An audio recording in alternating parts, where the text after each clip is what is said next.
Bienvenidos sean todos ustedes a una plática más de seguridad informática. El día de hoy vamos a platicar sobre el peligro de Internet de las cosas. Y para esta plática me acompañan el ingeniero Julio Alfonso de León Razo y el ingeniero Mauricio Velázquez Álvarez. Hola, buenas tardes. Esta plática en particular creo que es una plática vanguardista en algunos sentidos, porque el Internet de las cosas es relativamente reciente. Es una tendencia que surge pues prácticamente desde principios del siglo XXI, pero se va desarrollando. Más adelante vamos a ver un poquito el desarrollo del Internet de las cosas, pero realmente cobra cierto nivel de madurez más o menos en el 2011.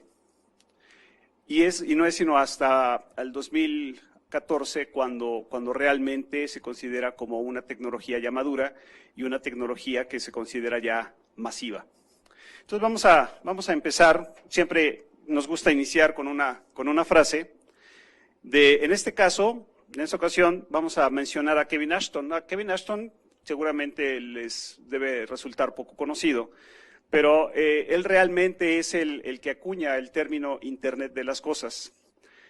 Y él menciona que si tuviésemos computadoras que supieran todo lo que haya que saber sobre cualquier cosa, usando los datos recolectados sin intervención humana, podríamos ser capaces de rastrear y contar todo y poder reducir de manera importante el costo, las pérdidas y el desperdicio.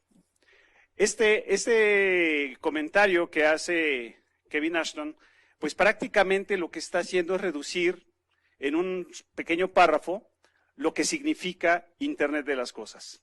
Pero de todos modos, nosotros lo vamos a ampliar un poco más sobre a lo largo de la plática. Aquí en particular me gustó mucho la definición que saca la IEEE, que también lo reduce mucho, ¿no? Por un lado, pues en un párrafo nos menciona qué es, pero si quisiéramos reducirlo, yo le diría en su estado canónico, ¿qué es el Internet de las cosas?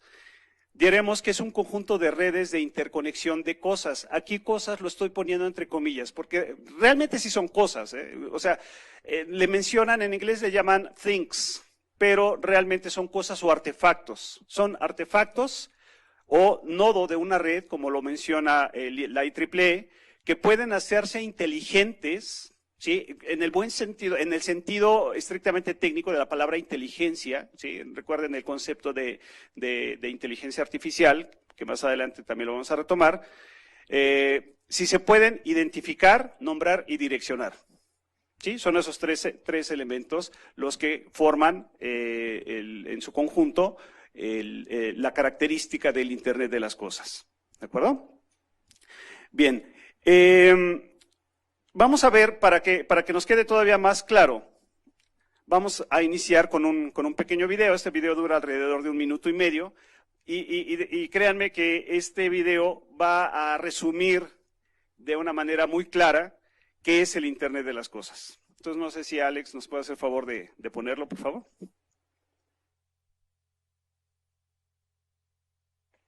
Sí.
Pues bueno, en el video, se ven muchas cosas, pues realmente atractivas, maravillosas, que pues van a permitir a las personas supuestamente mejorar su calidad de vida, porque muchas de las actividades que realizamos de manera cotidiana, pues no las hacemos nosotros, sino las hace directamente las máquinas, van a ser los artefactos, los dispositivos, mediante la conexión de ellos a una red de datos, ¿sí? Y con el simple uso del teléfono celular o de una tableta o de una computadora personal, lo menos, pues van a poder comunicarse, van a poder configurar o van a poder hacer uso de esos artefactos. Sin embargo, pues no todo es miel sobre hojuelas, ¿no? Precisamente por eso nosotros quisimos llamarle a esta plática el peligro de Internet de las cosas. Realmente es un peligro, o sea, un peligro es cuando la amenaza es mayor que la protección que tenemos. Se convierte entonces en un peligro. ¿Por qué? Porque existen muchas vulnerabilidades de las cuales vamos a estar mencionando, vamos a estar hablando a lo largo de esta plática. Pero bien, el objetivo del Internet de las cosas, ¿cuál va a ser? Pues justamente lograr que todos los dispositivos, ¿sí?, mediante el uso de sensores y una red de datos, puedan conectarse en cualquier momento y lugar. Esta parte creo que es muy importante que nos quede muy claro, ¿no? Puedan conectarse en cualquier momento, o sea, no existe un horario, sino pueden ser las 24 horas del día dispositivos que tengan ciertos elementos, entre ellos pues son sensores, ¿sí? Los sensores que son, pues son dispositivos que van a estar constantemente captando información del exterior, que puede ser temperatura, que puede ser humedad, que puede ser flujo sanguíneo, que puede ser presión de gas, que puede ser, qué sé yo, calor, etcétera, ¿sí? Y actuadores, obviamente esos dispositivos van a tener actuadores porque con base en la información recopilada, pues van a poder realizar alguna acción, algún proceso. Va a ser en cualquier momento, o sea, las 24 horas del día pueden estar trabajando en cualquier lugar del mundo, y yo estando en cualquier lugar del mundo también puedo hacer un monitoreo o un chequeo o un control de esos dispositivos. ¿Y qué se va a lograr para mantener un monitoreo y control total de los procesos que cada uno de estos artefactos realice? O sea, vamos a tener un monitoreo, esos dos elementos son muy importantes. Por un lado es el monitoreo que voy a realizar de los dispositivos y por otro lado el posible control que también pueda llevar a cabo sobre esos dispositivos, pero haciéndolo de manera remota, utilizando pues una red de datos. ¿Ok? Bien. Ahora, sí. En el video que acabamos de ver, pudimos ver cómo los sensores actúan en respuesta a un horario, ¿sí? Que es con la alarma, es lo que me interesa. Atendían en respuesta a la intensidad lumínica porque abrían las persianas, porque ya era adecuado. No hubo aspersores, ¿verdad? En el video. No, había pero hay unos aspersores. que sí lo tienen. La cafetera, por ejemplo, está actuando, tiene un actuador, no solo Sensa, va a tener un actuador que le va a decir, es hora de que empiece a hacer el café. Empieza a recibir información en la casa acerca del clima, los hábitos del usuario, noticias, por ejemplo. Reciben información, que es cuando la chica sale a correr, en todo momento está monitorizándola, al igual que al carro cuando está en ruta. Hay una escena donde se ve la velocidad a la que está desplazándose. Entonces empiezan a generar mucha información. Ese video fue muy ilustrativo para ver qué tanto está permeando el Internet de las cosas en las actividades diarias. Sí, y noten otra cosa, algunos de ustedes creo que son estudiantes de ingeniería, noten o empiecen a identificar la cantidad de datos que se están manejando. O sea, no nada más veamos la parte bonita, la parte hedónica, ¿no? Que es muy cómodo, que padre que me pueda despertar con música, que se puede encender el calentador o se puede encender la cafetera, sino a nivel ingeniería, ustedes vayan pensando qué tipo de conexiones son las que se necesitan y el flujo de datos que circulan a través de esos dispositivos y hacia dónde se concentran y quién va a controlar esos datos, quién va a poseer esos datos, quién va a procesar esos datos y de qué manera esos datos van a ser procesados. Y otra parte que es fundamental, y ese es motivo de la plática, la protección de la información que está fluyendo a través de esos dispositivos. O sea, nada más ahorita lo pongo sobre la mesa para que vayan pensando que, pues, ¿cómo está protegida la información? ¿Sí? Hay que reflexionar sobre eso. Sí, bien, referente a eso mismo, obviamente hoy en día quizás no tenemos todos unos tenis inteligentes, quizás, pero sí existen las pulseras, existen las aplicaciones de los dispositivos móviles en donde la gente sale a correr y pone a que le sense el tiempo.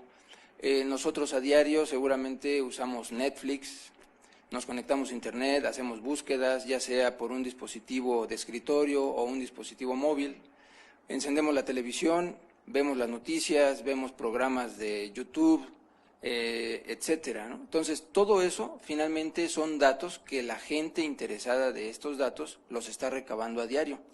Y en este caso son servicios que diferentes organizaciones ponen al servicio de las personas, de tal manera que nosotros los usamos, muchos de ellos gratuitos. Sin embargo, lo gratuito obviamente no existe.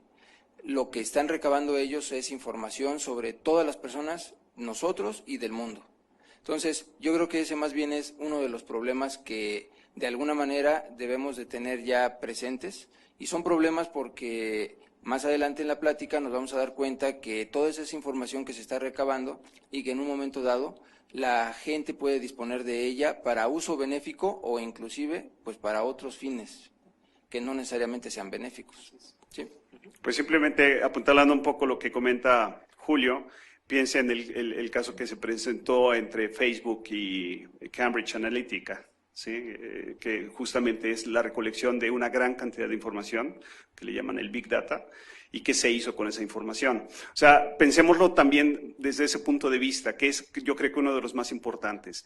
¿Qué se va a hacer o qué se está haciendo o qué se hará con la información que se está recopilando?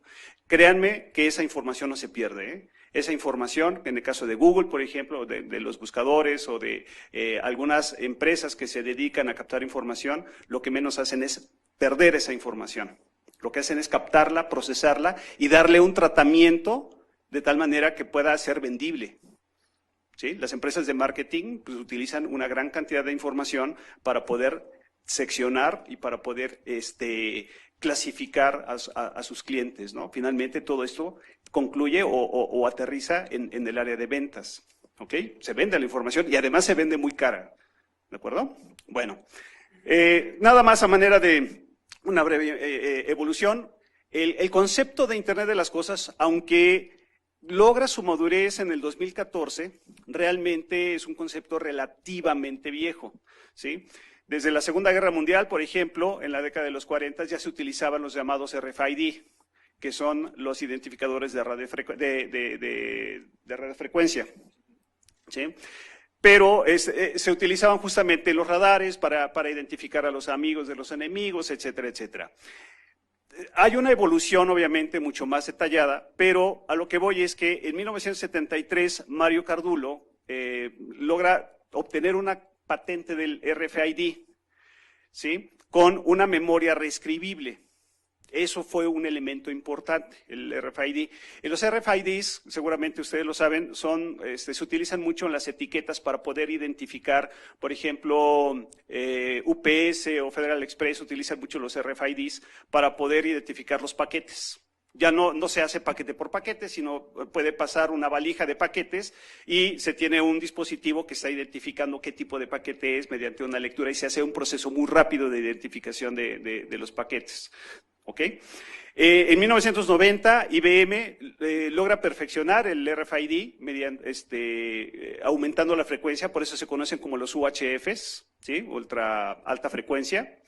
Pero no es sino hasta 1999 que Kevin Ashton logra, digamos que conjugar los RFIDs, la información que se genera a partir de la lectura de esos RFIDs y quiere conectar o quiere unir esa información con el Internet.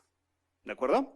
Esto es producto también de un proyecto que desarrolla con Procter & Gamble, que es a petición de Procter & Gamble, y desarrollan esta conjunción de elementos. Y es donde nace justamente en 1999, cuando nace el término Internet de las Cosas, porque él hablaba de conectar cualquier artefacto, cualquier cosa que tuviese estos elementos que ya mencionamos, que fuera direccionable, identificable, ¿sí? Y nombrable, y que con base en eso, pues se pudiese interactuar con el entorno. En el 2008-2009 es característico o se identifica esa fecha o se caracteriza porque se logra tener, es la primera vez que se logran tener más dispositivos conectados a la Internet que seres humanos en la Tierra, ¿sí? Y en el 2014 se logra masificar el uso de la Internet de las cosas. De hecho, ahorita vamos a ver una gráfica. Esta gráfica nos indica la evolución de dispositivos conectados de Internet de las cosas desde el 2015 y hay una proyección hasta el 2025, el 2025. Hoy por hoy, en el 2018, se tienen más de 23,000 millones de dispositivos conectados. Estamos hablando de que hay casi 3 dispositivos, más de 3 dispositivos por cada persona. Por persona. Sí, a nivel mundial. A nivel mundial.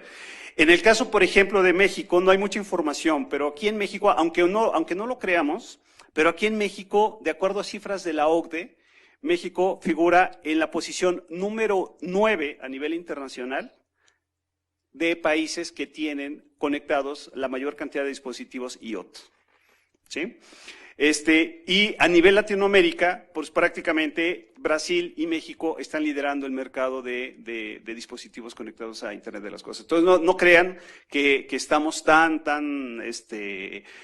desiertos en ese sentido, ¿no? Sí estamos teniendo evolución, sí hay empresas que están apostando por el Internet de las cosas y sí se está presentando un crecimiento exponencial incluso, de dispositivos que cada vez estamos conectando más al Internet.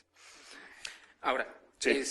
Tuve la oportunidad de estar en una feria en la Facultad de Ingeniería, fue Ingenious Eternal, no sé si la escucharon, chicos, fue por parte de los alumnos de creatividad, hicieron su feria en el CIA.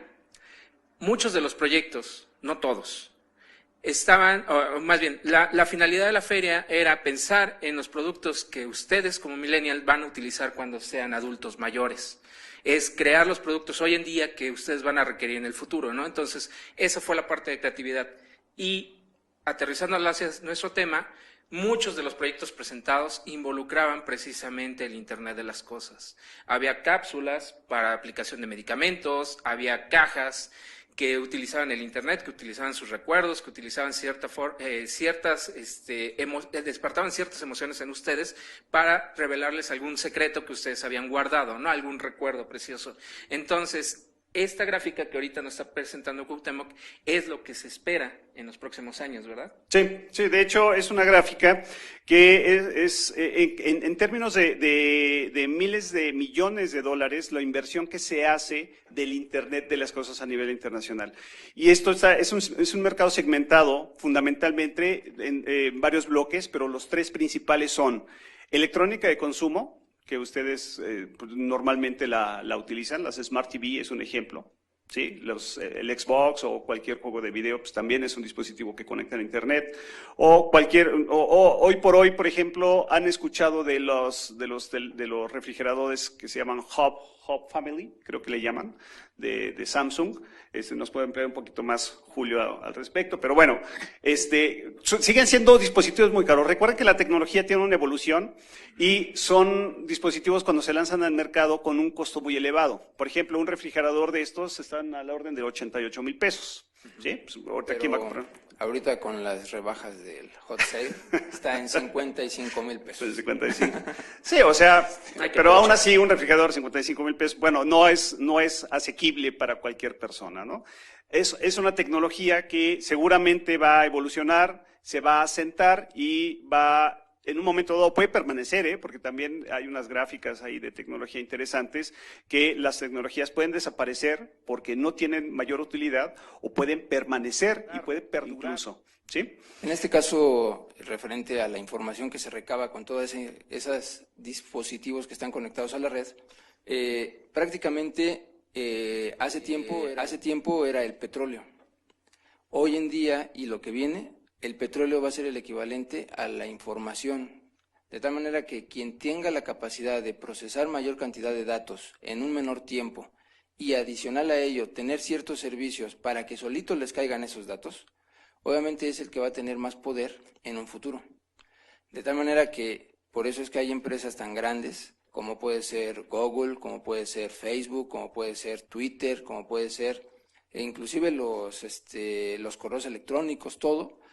Esos proveedores no es que tengan tantas ganas de estar proporcionando servicios de manera gratuita, sino porque ya ellos ya están vislumbrando lo que va a ocurrir en 10, 20, 30 años.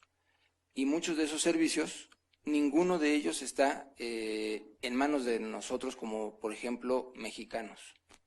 Entonces, ese es uno de los problemas muy grandes que tenemos, llevando tecnología. No es que sea malo, es bueno, obviamente, ¿no? Pero, por ejemplo, llevar este tipo de tecnologías como lo que se mencionaba de los refrigeradores, pues ya no nada más van a saber qué es lo que te gusta ver, sino también inclusive qué es lo que te gusta comer, ¿no? Adicional a ello, pues ese mismo refrigerador tiene pantalla, tiene cámaras, de tal manera que puede estar observando, puede estar escuchando comandos de voz, y esos comandos de voz, pues obviamente es información que puede haber algún bot que esté cachando esos datos y estarlos almacenando en alguna base de datos, ya sea relacional o no relacional. Sí. Sí, de hecho ahorita vamos a hablar justamente sobre los riesgos que giran alrededor de este tipo de tecnología, ¿no? En segundo lugar tenemos el sector automotriz. Seguramente ustedes también han escuchado que los automóviles hoy por hoy pues tienen acceso a Internet interno o las conexiones que hay de Bluetooth, etcétera. Justamente hace unos años, no es algo nuevo, pero no sé si se enteraron algunos de ustedes que ya se logró hackear, por ejemplo, una Jeep Grand Cherokee, se logró hackear y se logró tener remotamente, el control del automóvil, ¿sí? Pudiendo girar o acelerar o frenarlo a través de Internet de manera remota, ¿no? O sea, se pudo hacer el hacking de esto. Eso también es un Internet de las cosas, ¿sí? El uso del Internet en la industria automotriz. Pero también conlleva riesgos. Sí, evidentemente no fue fácil hacer el hacking, tuvo que llevarse mucho tiempo para llevarlo a cabo, pero finalmente se identificaron vulnerabilidades. En su momento, ¿qué empresa es? ¿Jeep?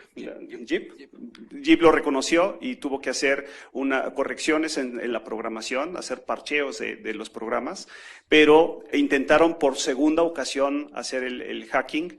Pero bueno, parece ser que pues argumentó la empresa de que ese hacking ya se había hecho anteriormente y que ya se había podido resolver el problema. Sí, pero al igual, o sea, hay que entender una cosa muy importante. Cualquier dispositivo, cualquiera, llámese tableta, llámese cafetera, llámese refrigerador, llámese automóvil, el smartphone, todo dispositivo conectado a Internet es susceptible a ser hackeado. Ahí tenías un buen caso, el del servidor que me comentabas. Sí, de hecho, un investigador de IBM lo menciona, no son palabras mías. Un investigador de IBM lo comentaba y justamente decía, yo tengo una serie de servidores y en el momento en que esos servidores los pongo en línea, ya tenía 90 intentos de hacking a esos servidores. O sea, cualquier cosa que tú conectes a Internet, inmediatamente es detectado. O sea, no es que haya personas tratando de detectar, para eso existen los bots, ¿sí? Para eso existen los robots, justamente, para estar identificando quiénes están conectados a Internet y tratar de lanzar un ataque directamente hacia esos dispositivos. Entonces hay que tener mucho cuidado. O sea, el hecho de que yo diga mi teléfono está protegido, pues sí, pero ¿qué tan bien está protegido? Pero esto tampoco debe ser motivo para generar pánico generalizado, ¿no? O sea, todo encierra un riesgo. Exacto. Internet de las cosas, tener un teléfono celular, tener una tableta, etcétera, conectada a Internet, pues obviamente conlleva una serie de riesgos. Bien, ¿por qué es posible o por qué ha sido posible Elliot? Primero, porque tenemos no sé si han escuchado del IP versión 6, ¿sí? Que es el protocolo de Internet. Este protocolo, al ampliarse, porque tenemos la versión 4, al ampliarse a la versión 6, permite una gama de direccionamientos tremendamente amplia.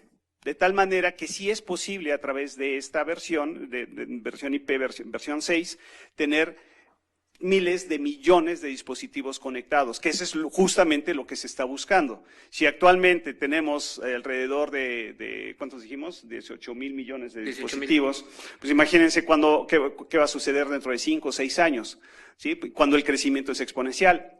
Recuerden que todo dispositivo conectado a Internet pues debe tener una dirección IP asociada para poder ser identificado a través de la nube, ¿sí? Entonces ese fue el primero, por eso fue posible el Internet de las cosas, uno de los elementos. El otro es el desarrollo del Wi-Fi. La mayoría de ustedes pues saben lo que es el Wi-Fi, que es finalmente una conexión inalámbrica a través de los access point, que le llaman, y ustedes pueden conectarse, identificarse, conectarse y a través vía inalámbrica pues hacer uso del Internet. Y no solo es el Wi-Fi que ya disfrutábamos desde hace 10 años, ¿no? Es que cada día los dispositivos que nos dan acceso al Wi-Fi consumen menor cantidad de energía. Antes era una tarjeta muy grande que requería mucha energía eléctrica, ahora es un pequeño chip que no consume prácticamente nada. Entonces, eso es lo que está impactando, ¿no? En IoT. ¿El siguiente? Sí. El otro es el uso masivo de los smartphones. Bueno, pues ustedes más que nadie saben lo que significa tener un smartphone. Sí, ya prácticamente no existen personas a nivel mundial que no puedan tener uno o dos dispositivos de este tipo y que además, pues, tienen una gama muy grande de facilidades, ¿sí? De aplicaciones. Recuerden la cantidad, se ha podido hacer esto gracias a la reducción, a la velocidad de procesamiento y a la capacidad de almacenamiento de estos dispositivos, ¿sí? Y de hecho, es a través de estos dispositivos, y ustedes si se meten a YouTube o si ven algunos documentos relacionados con el IoT, que todos se centran, todos los controles y los monitoreos prácticamente se centran en el smartphone. ¿Sí? Sí, cualquiera que esta sea la marca. Uh-huh. Y en este caso, obviamente, ese potencial es derivado precisamente de la miniaturización de los diferentes dispositivos electrónicos, la conexión a Internet, y prácticamente tenemos en un dispositivo relativamente pequeño una computadora que inclusive hace años pesaba a lo mejor más de 2 kilos, ¿no? Entonces, hoy en día es tan fácil que todo el mundo tenga un dispositivo de ellos, que lo lleve a todos lados, que lo que se busca es precisamente centralizar mediante estos dispositivos todas las otras funcionalidades, las pantallas, bocinas, refrigeradores, el auto, las llaves, etcétera. Entonces, tener el control en uno de estos dispositivos, pues obviamente implica un riesgo, porque si en un momento dado es por alguna razón hackeado o algo por el estilo, finalmente estaríamos abriendo las posibilidades de todas las funcionalidades a lo cual este dispositivo se encuentre atado. Pero bueno, es algo que se va a mencionar también un poco más adelante. Sí. El otro es el uso eficiente de baterías. Las baterías también, por la reducción y por el tiempo de vida y por el tiempo de carga que tienen las baterías, se ha podido desarrollar también esta tecnología. No hay que soslayar esto, porque es importante el que se tenga un dispositivo que continuamente esté recibiendo o enviando datos y que necesite esa autonomía de no estar conectado tal vez directamente hacia una línea eléctrica. Obviamente la disminución de costos de la electrónica. Sabemos todos que la evolución de la computación, desde la década de los 20, de los 30, que eran equipos muy grandes, ¿sí?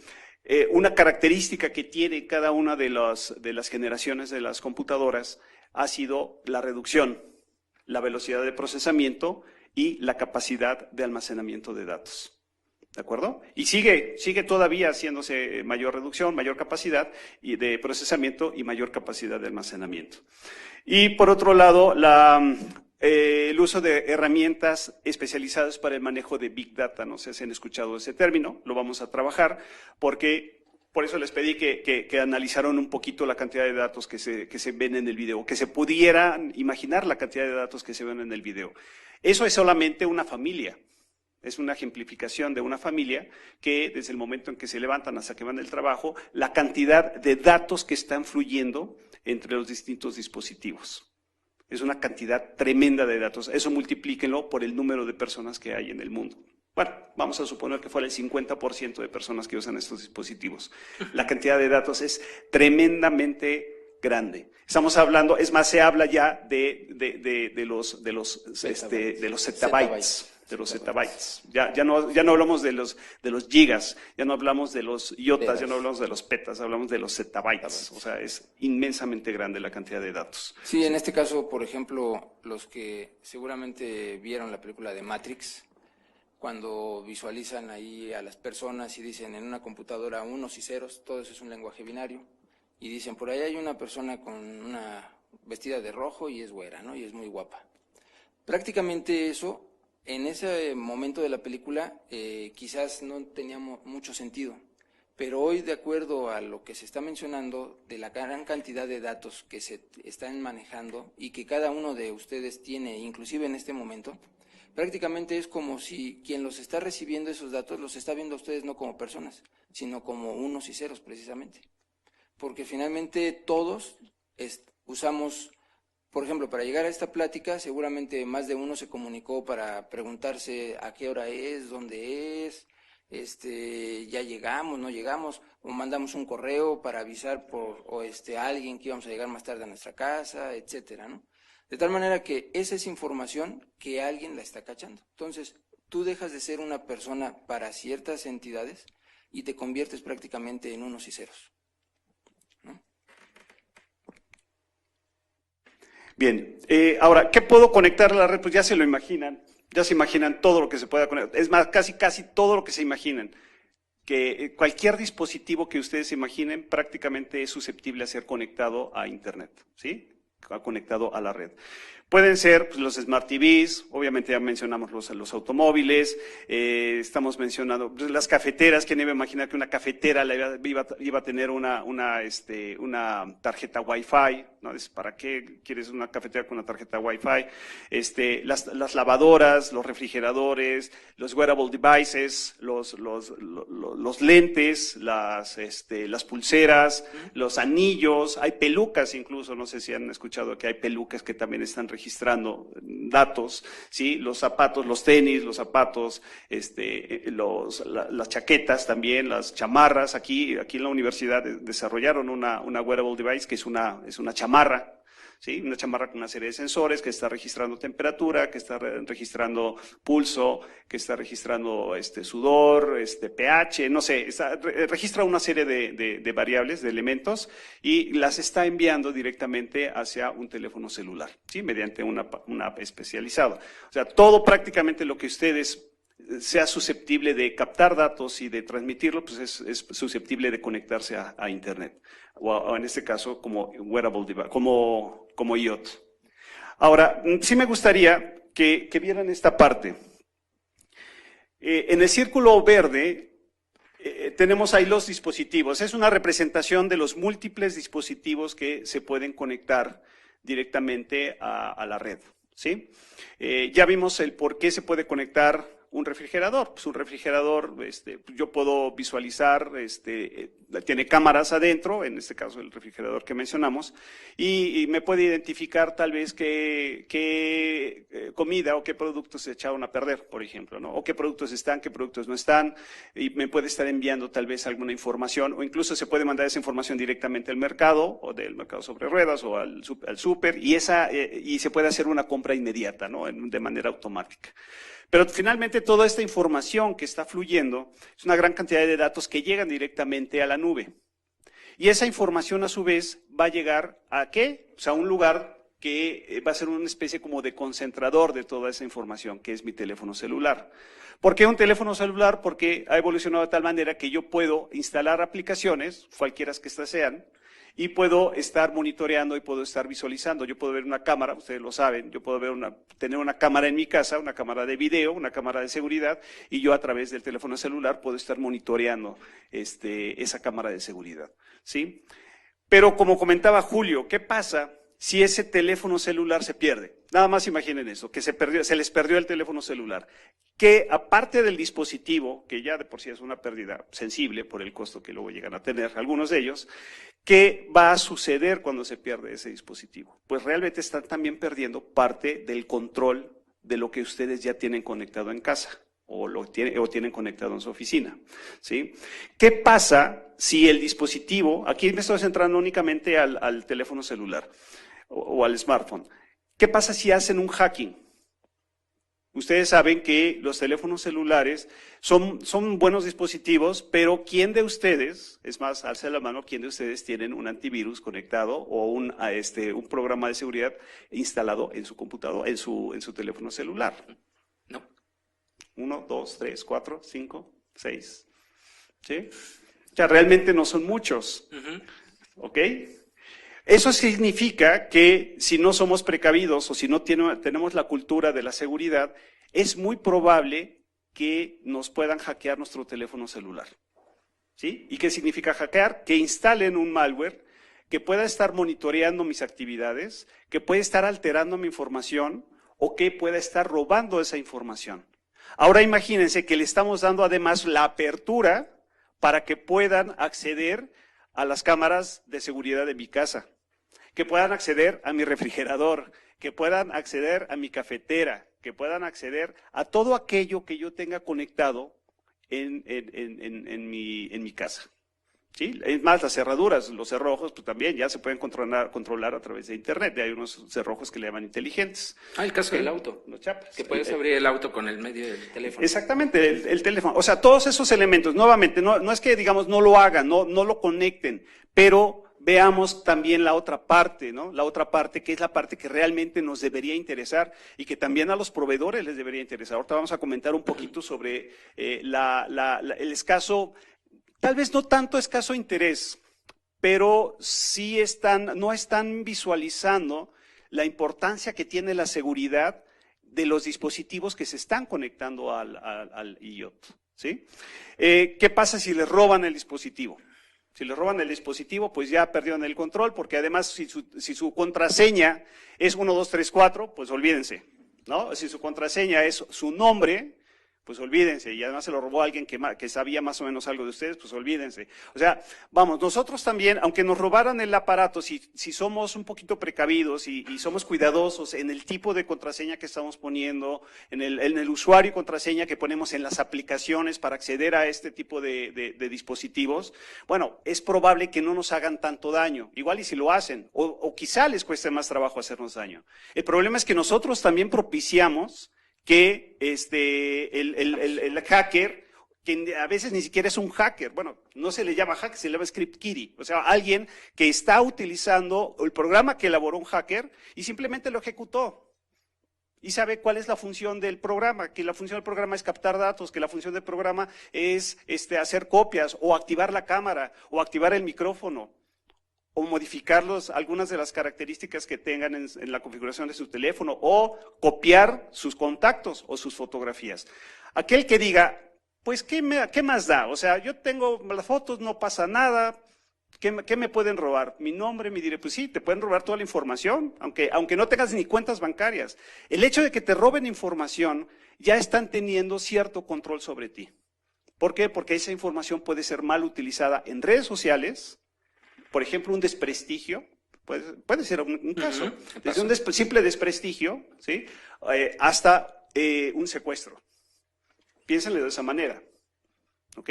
Entonces, tengamos o sea, nada más quisiera que esto quedara como a manera de reflexión. ¿Qué es lo que puede suceder? ¿Sí? El mal uso de la información. El mal uso del dispositivo también puede ser un motivo de alteración o de mal funcionamiento de los dispositivos que yo tenga instalados en el IoT, o las mismas fallas que puede representar tanto el dispositivo como las aplicaciones que controlan esos dispositivos, los dispositivos conectados. Sí, ¿sí? Un comentario más. A veces no necesariamente inclusive tiene que ser algo referente a cuestiones tecnológicas el hackeo, sino simplemente lo que se conoce como ingeniería social. Nosotros platicamos con gente, las personas nos inspiran cierta confianza y de tal manera que cuando nos damos cuenta ya le estamos dando pues prácticamente santo y seña de todo lo que hacemos, lo que tenemos, lo que no tenemos, se entera de cómo se llama nuestra mascota, cómo se llama nuestra familia, de tal manera que si cometemos el error de poner contraseñas asociados a perros, gatos, familiares y demás, pues obviamente el primer vector de ataque va a ser tratar de poner uno de esos nombres. Adicional a ello, también están las cámaras que son muy útiles y que instalamos en nuestra casa, inclusive dentro de nuestra recámara o o en la sala, y nos están mandando información de manera periódica a nuestros dispositivos. Entonces, no solamente también están hackeando nuestras fotografías, sino también están hackeando nuestra intimidad, puesto que obviamente esas cámaras lo que buscan es estar grabando en diferentes momentos lo que ocurre dentro y fuera de nuestra casa. De tal manera que cuando nosotros extraviamos un teléfono de estos o alguien se apropia de él, pues puede acceder a esos videos y darse cuenta a qué hora estamos, a qué hora no estamos, por qué se encienden las luces a las 8 de la noche y si ni siquiera estamos, por ejemplo, ¿no? Entonces, debemos ser muy cuidadosos en ese caso y no pensar que siempre va a ser una cuestión muy sofisticada el ataque que vaya a hacer la persona. A veces es tan simple como platicar con alguien, ¿no? A veces no es que quiera mencionar que debemos desconfiar de todos, pero a veces las personas más cercanas son las que de alguna manera, por alguna razón, pues cometen ese tipo de delitos, ¿no? Ya se están viendo mutuamente, estoy desconfiando aquí de mi compañero. Bueno, ahora, haciendo un pequeño paréntesis, anteriormente habíamos comentado el porqué del IoT, o por qué se había logrado tener un IoT, y en el último cuadro vimos que es una parte importante el Big Data, ¿sí? El Big Data lo mencionamos, ¿por qué? Porque recuerden que el volumen de información que se está generando y que se está monitoreando es verdaderamente alto. Y que cada proveedor de aquel dispositivo que se conecte al IoT puede tener diferentes formas de captar datos y de procesar esa información. Está la cantidad de sensores que existen en el IoT que incluso lo divide la misma teoría lo divide en datos estructurados, datos no estructurados o datos semiestructurados, ¿sí? Pero el volumen de información es tremendamente grande, ¿sí? Y que tomaría demasiado tiempo y sería muy costoso cargarlos a una base de datos tradicional para su análisis. Es por eso que existen una serie de, o sea, el hecho de trabajar un IoT se tiene que vincular necesariamente con el Big Data. Y esa gran cantidad de datos se tiene que procesar necesariamente, ¿sí?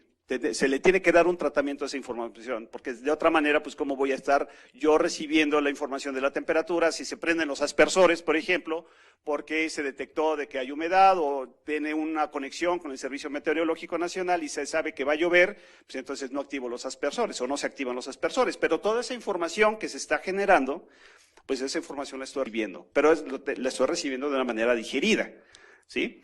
Pero finalmente todos esos formatos o todas esas estructuras, pues se tienen que manejar y se tienen que utilizar herramientas especiales para el trabajo de la Big Data, ¿de acuerdo? Entonces, ¿por qué el Big Data? En el Big Data se manejan tres elementos. Por un lado es el volumen, ya lo comentamos, el volumen de datos que se está trabajando en el IoT es alrededor de más o menos 500 zettabytes a nivel mundial, ¿sí? Piensen que el peta es 10 a la 15, el hexa es 10 a la 18 y el zeta es 10 a la 21. O sea, es una cantidad inmensamente grande de información la que se está trabajando en el IoT. La variedad, pues ya lo comentamos, viene de diferentes fuentes, ¿no? Transacciones, registros de datos, en aplicaciones o en distintos tipos de aplicaciones, tablas, formatos, archivos XML, archivos de texto, imágenes, video, sonido, toda esa información debe tener un tratamiento especial. Otra característica es la variedad, ¿sí? Bueno, esa es la variedad. Otra característica es la velocidad. La velocidad, ¿cómo tiene que ser la velocidad de transmisión de datos cuando estamos hablando de un IoT? Pues tiene que ser en tiempo real, ¿ok? Estos elementos los estoy comentando, ¿por qué? Porque finalmente los dispositivos que se conectan al IoT tienen que ser tremendamente simples. Porque por un lado sería el costo y por otro lado pues es la información que tiene que estar captando constantemente y tiene que estar procesando. Su naturaleza misma. Por su naturaleza misma, el dispositivo tiene que ser sencillo. Pero por lo mismo, el dispositivo es vulnerable. ¿Sí? A eso es a lo que quiero llegar. Que el dispositivo en sí mismo va a ser vulnerable.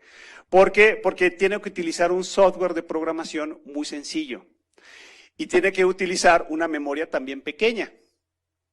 Ahora yo les pregunto, para poder proteger un dispositivo como una computadora personal o como una tableta o como un teléfono celular, qué capacidad de almacenamiento, de procesamiento y de memoria se necesitan.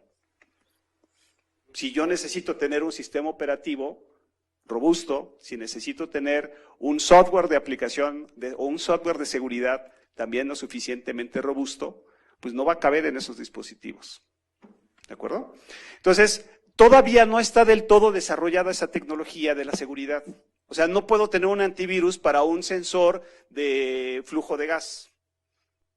Nadie ha pensado en tener un programa de seguridad. Bueno, no es que no lo hayan pensado, sí lo han pensado. Lo que pasa es que eso representa que yo tenga que aumentar la memoria, que tenga que aumentar la capacidad de procesamiento, por lo tanto, tengo que elevar el costo del dispositivo. Y es parte de la evolución misma de los dispositivos. Hace muchos años, hablando de la década de los 70s, 60s, nuestros investigadores salían a campo y colocaban sus estaciones de monitoreo. Entonces pasaban un mes y regresaban a esa estación de monitoreo, conectaban una laptop, una pequeña computadora, descargaban la información. Eso no es YOT, como ya lo vimos, ¿no? Necesitamos velocidad para acceder a los datos, pero ya existía eso. Entonces se fueron miniaturizando los dispositivos. Nos permitió integrarlos ya a una tarjeta de red porque no era fácil, y entonces empezamos a recibir ya esa información, ¿no? Sistemas SCADA ya existían en esa época y permiten el control de esos sistemas, pero cuando hablamos de un sistema SCADA hablamos de una estación de trabajo como la que vimos en Los Simpsons, la que quema Homero, su estación de monitoreo, ¿sí te acuerdas? Entonces, hablamos de un equipo grande que controlaba esos dispositivos dentro de la planta. Entonces había un caso, por ejemplo, el de la cervecería, ¿no? De una cervecería. Tienen su sistema SCADA, todo está funcionando y la gente tenía que venir desde Alemania a la planta para componer algo que los técnicos en ese momento no podían resolver. Hoy en día ya no se tienen que desplazar desde Alemania, sino que desde Alemania lo controlan esos sistemas, ¿no? O hacen el apoyo a esos sistemas SCADA. Entonces, como vieron, ya todo confluyó, ¿no? Hacia lo que estamos hablando. Tenemos muchos dispositivos, tenemos una gran cantidad de información y, por ejemplo, se empieza a analizar. Cuando yo terminé la carrera por ahí del 2001, uno de mis compañeros estaba trabajando para su tema de tesis en minería de datos. ¿Qué es minería de datos? Tenía cientos y cientos de registros y iban a ser procesados. ¿Cuál es la diferencia con respecto al Big Data? Que él solo estaba hablando de un cierto tipo de información. En cantidades enormes, sí. Con una velocidad enorme, posiblemente sí, en tiempo real, a veces no. A veces eran los registros de un día anterior, pero a una cantidad inmensa y se empezaron a desarrollar esas herramientas. Eso acabó, como ya lo explicó Cuauhtémoc, en esto del Big Data, que se alimenta muy bien y que es muy afín al YOT. Recibir gran cantidad de información y empezar a hacer los cruces, que era lo que platicábamos para cuando estábamos armando la plática.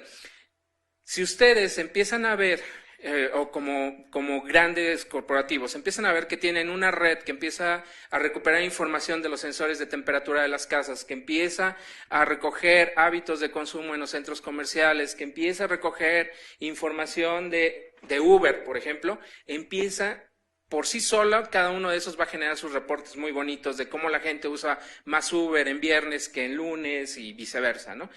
Pero cuando empieza a hacer uno el cruce de información, no lo hace uno solito. No se sienta el analista a revisar los reportes de Uber y a revisar los reportes de consumo de agua en la zona, sino que se utilizan este tipo de herramientas como es el Big Data, que empieza a generar esos cruces. Y ahí es donde sale esa riqueza, recolectar una gran cantidad de información, empezarla a cruzar, empezar a hacer suposiciones y en base a eso empezar a arrojar resultados y ver si son ciertos.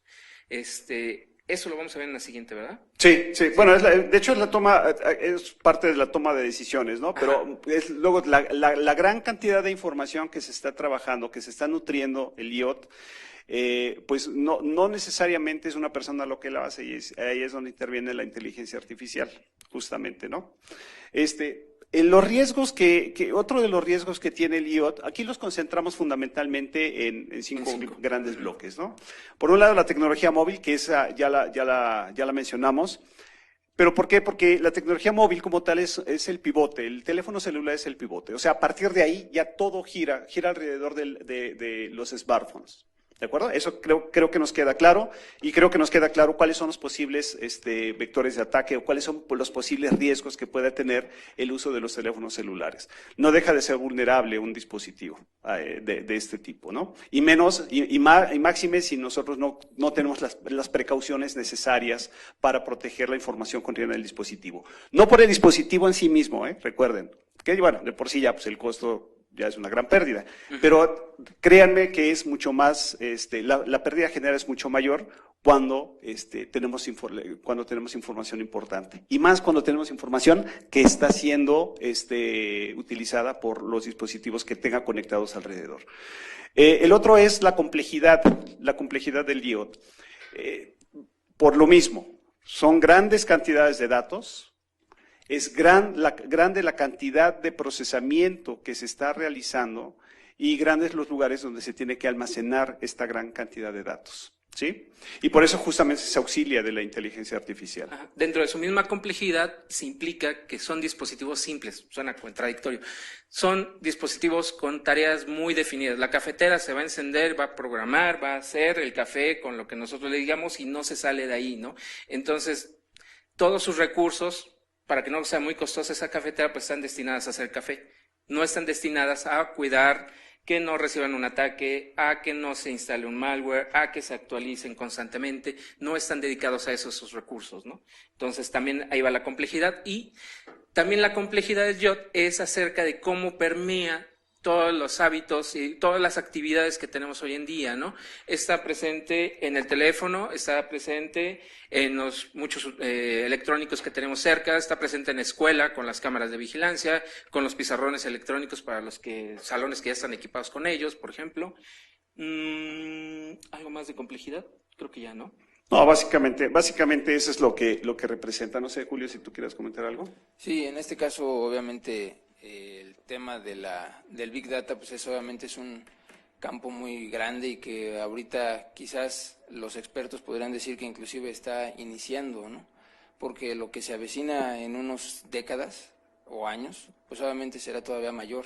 Entonces yo creo que aquí más bien el problema no es tanto el almacenar la cantidad de datos, porque obviamente quienes proveen ciertos servicios están deseosos de tener esa información, entonces van a tener la infraestructura necesaria y suficiente para poder almacenar esa gran cantidad de datos. Aquí más bien es nosotros, ¿qué estamos haciendo para cuidar nuestra información? Porque muchas veces esa información pues dice más de lo que realmente nosotros pudiéramos pensar que en cuanto nosotros la valoramos, ¿no?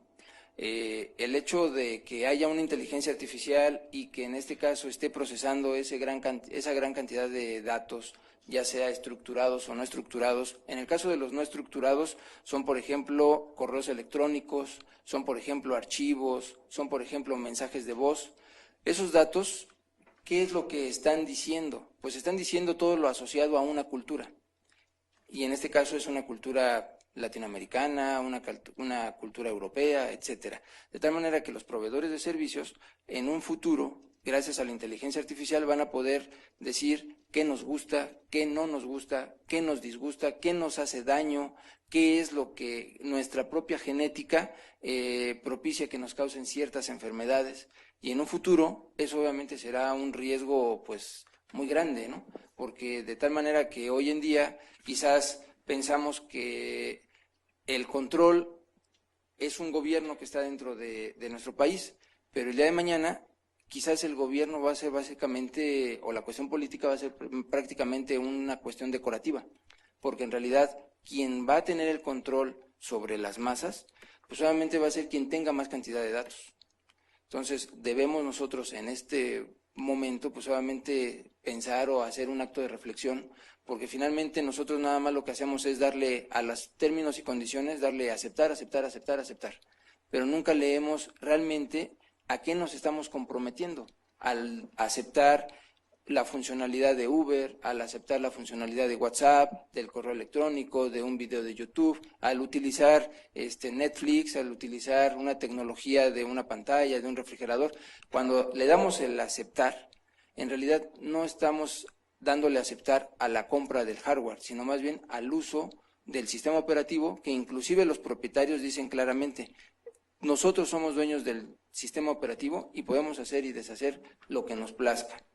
De tal manera que inclusive hoy en día este tipo de aparatos ya están obsoletos de manera programada, con una durabilidad de aproximadamente 2-3 años, ¿no?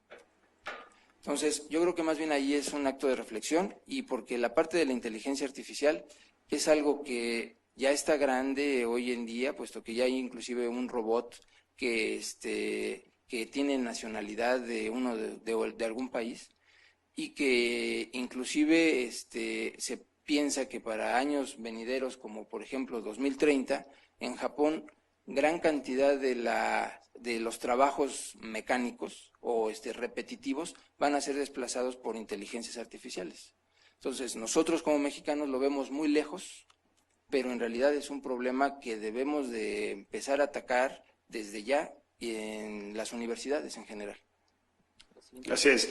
Bien, entonces, en el caso de la vulnerabilidad en la privacidad, seguramente ustedes saben lo que significan los métodos de cifrado de datos. O sea, los métodos de cifrado de datos se utilizan mucho para la transmisión de información, porque los datos no fluyen de manera de texto plano, sino tiene que hacerse un proceso de cifrado, ¿sí? No siempre se hace así, pero la mayoría de las veces, cuando por lo menos se trata de información delicada, de información sensible, sí se utilizan los cifrados de datos. Pero también el término de vulnerabilidad en la privacidad depende mucho de nosotros. ¿A qué me refiero? A las contraseñas. Nosotros, desafortunadamente, cuando instalamos dispositivos y los conectamos a Internet, ¿qué ponemos como nombre de usuario y qué ponemos como contraseña? La gran mayoría ponemos usuario y contraseña 1, 2, 3, 4, 5, 6. O sea, como que ese dato, como que es una especie de peldaño que tenemos que pasar, pero bueno, ya, ponle el usuario user 01, contraseña 1, 2, 3, 4, 5, 6. Y se acabó. ¿Sí? O sea, a otra cosa, vamos a utilizar el dispositivo. Cuando en realidad, ¿qué puede suceder? Les voy a poner un ejemplo. Una persona se fue a un centro comercial y con un teléfono celular, instaló una aplicación para el uso de cámaras remotas y con su celular se acercó a una de las cámaras de seguridad de ese centro comercial y escaneó el código QR. Cuando abre la aplicación de las cámaras, le dice qué cámara es la que vas a utilizar. Y este cuate inteligentemente se acerca al código QR de una de las cámaras que se encuentra en el centro comercial, escanea el código QR e identifica el tipo de cámara, identifica el usuario, no identifica la contraseña, pero él ya sabe el modelo de la cámara y los valores de default de la cámara. Entonces, aparece el usuario, le teclea la contraseña que aparece de default, porque ya conoce él las características de esa cámara. ¿Y qué creen? Logra acceder a la cámara de seguridad del centro comercial con su teléfono celular. ¿Sí? Así de fácil es poder acceder a un dispositivo. Así de fácil. No está hackeándolo, pero finalmente es un intruso. Es un intruso a un dispositivo en el cual no debería acceder, ¿sí? Entonces, muchos de los ataques que se hacen, por ejemplo, de IoT, se realizan a través de esto, se toman en cuenta las vulnerabilidades, pueden ser de software, pero también las vulnerabilidades que nosotros, como usuarios, propiciamos. Y ponemos usuarios muy simples con contraseñas también muy simples, ¿sí? Ya es la siguiente. Bien. Los riesgos del sí. ¿Qué es justamente esto, no? Usuario y contraseña por default. La mayoría de los dispositivos cuando se instalan, decimos aceptar, lo comentaba Julio, le damos a aceptar a todo, no leemos las condiciones de uso y a veces hasta en las aplicaciones nos dicen una lamparita, por ejemplo, ¿no? Del teléfono celular. Bueno, vas a instalar la lamparita, es una aplicación gratuita, pero acepta las condiciones de uso. Y una de las condiciones de uso es que para poder utilizar esa lamparita que prende y apaga el foquito, tengo derecho yo, como proveedor de ese software, a utilizar tus datos, a utilizar tus contactos, a tener acceso a tus fotografías. Es como, ¿para qué quiere el proveedor eso? Pero como no lo leemos, pues simplemente estamos dando autorización a tener acceso a esa información, ¿sí? Páginas web inseguras, sobre todo la de los proveedores, ¿de acuerdo? No hay cifrado en las comunicaciones, que es lo que les comentaba. Muchas veces los datos fluyen solos. Recuerden ustedes que hay un tipo de ataque que le llaman man in the middle, que es una persona que puede estar recibiendo la información del origen antes de que llegue a su destino. Y esa información le puede dar un tratamiento normalmente es un tratamiento ilegal, ¿sí? No hay configuraciones de seguridad, o las configuraciones de seguridad que se utilizan son las de default, y pues obviamente le estamos dando prácticamente carta blanca a el acceso a nuestros dispositivos cuando tomamos los valores de default y no nos preocupamos en asignar usuarios y contraseñas seguras, ¿sí?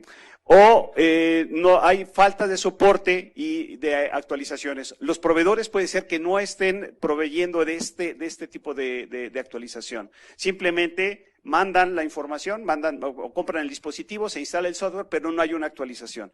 Recuerden que todo el software, cuando se pone a la venta, tiene que tener un proceso también de actualización, porque ningún software es 100% seguro. Siempre van a existir puertas traseras, siempre van a existir vulnerabilidades y siempre van a existir aquellas personas que intenten hackear ese software para tener el control, ya sea de la información o ya sea del dispositivo, ¿sí? Bien, aquí tenemos un par de ejemplos. No sé si, Mau, si gustas comentarlos. Gracias. Escogí estos dos casos que sucedieron, no son inventados, pasaron, para ejemplificar algunos de los riesgos de la tecnología IoT. Entonces, el primero fue un ataque a un casino. Resulta que un hacker se da cuenta de que en el casino utilizan un cierto termómetro para medir la temperatura del agua, un termostato. Entonces, el termostato puede nivelar la temperatura del agua, que se caliente o que se enfríe un poco, para mantener la vida de los peces. Entonces, nuestro hacker lo que hizo fue atacar a ese dispositivo, utilizar la red Wi-Fi del casino, ubicar la base de datos de los clientes y llevársela. Ese era su interés. No le interesaba sacar dinero porque eso está muy seguro. Aplican otros sistemas, encontró la base y ahí vio el beneficio, ¿no? Fueron los clientes que apuestas más altas hacen en el casino. Entonces, ¿te interesa saber quiénes son? Pues en una buena onda para mandarle información de que mejor se vaya a otro casino donde le van a dar mejor servicio, o una estafa, un robo, un secuestro, cualquier cosa que quieras hacer con esa información. En la imagen se muestra el famoso termostato que se utilizó. Esa es la imagen de ejemplo que apareció en todos los lugares. Es un termómetro muy simple. Ese termómetro realmente nada más se pega a la pared del acuario por dentro y con la pequeña circulito que se ve en la imagen se pega con un imán por la parte de afuera. Ese no es el termómetro real. Más bien fue algo parecido al siguiente. Ups. Es esto. Eso es un termostato que se va a conectar a la red inalámbrica de su hotel y que ustedes van a poder administrar remotamente y que les va a dar la ventaja de que si no están en el casino y empieza a elevarse la temperatura, bueno, pues ya lo pueden apagar, ¿no? Porque los peces se van a morir sin tener que ir corriendo al casino. Ese es el riesgo. ¿Cuál fue la problemática aquí? Que el administrador del casino sí es muy inteligente, es muy listo, es muy vivo.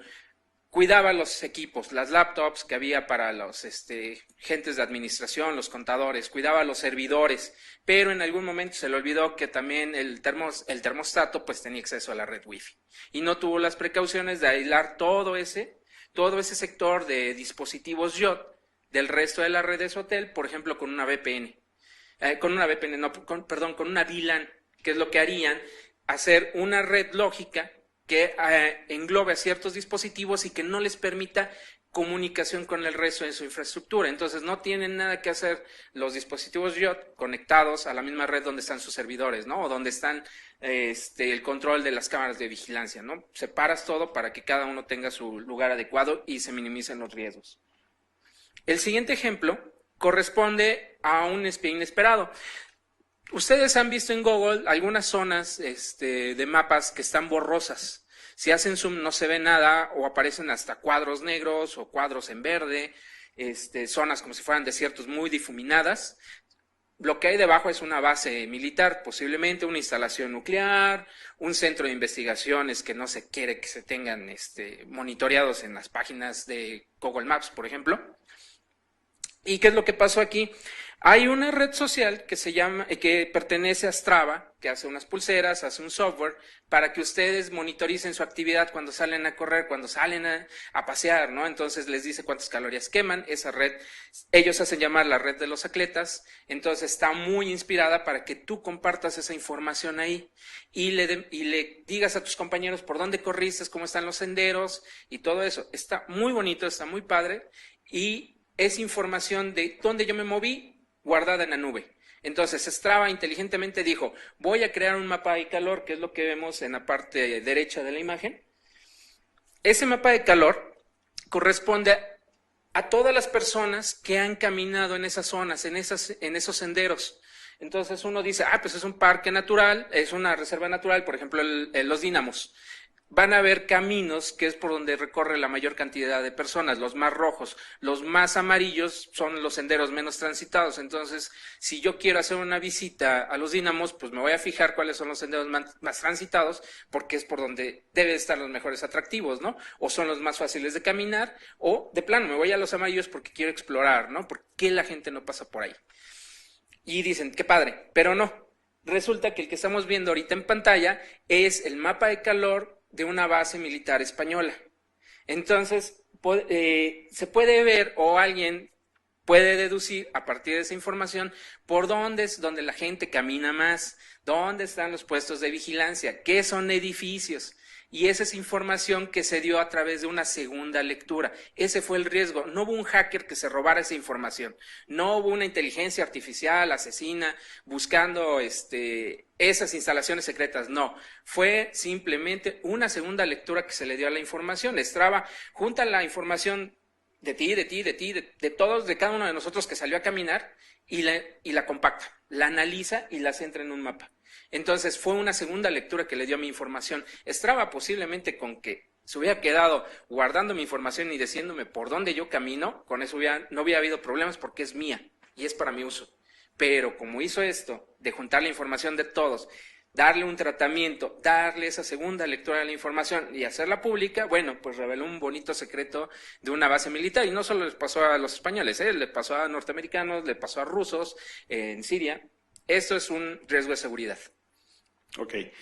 Bien, ya para reflexionar, ya estamos prácticamente finalizando, sí me gustaría puntualizar y apuntalar esta parte, y esto creo que lo hacemos en cada una de las pláticas.